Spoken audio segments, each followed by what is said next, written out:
একটি ছোট্ট গ্রামে থাকত রাহিম নামের এক গরিব ছেলে। তার জীবন ছিল খুব সাধারণ, কিন্তু সে ছিল ধৈর্যশীল। গ্রামের মানুষ তাকে গুরুত্ব দিত না। সবাই বলতো সে কোনোদিন সফল হতে পারবে না। একদিন সে ভালো জীবনের আশায় গ্রাম ছেড়ে শহরের পথে বেরিয়ে পড়ল।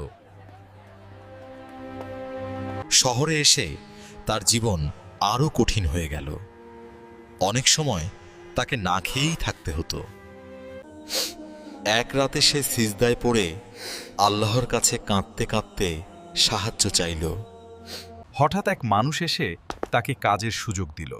রাহিম বুঝল আল্লাহ তার দোয়া কবুল করেছেন। এরপর তার জীবন ধীরে ধীরে বদলাতে শুরু করল। সে কঠোর পরিশ্রম চালিয়ে গেল।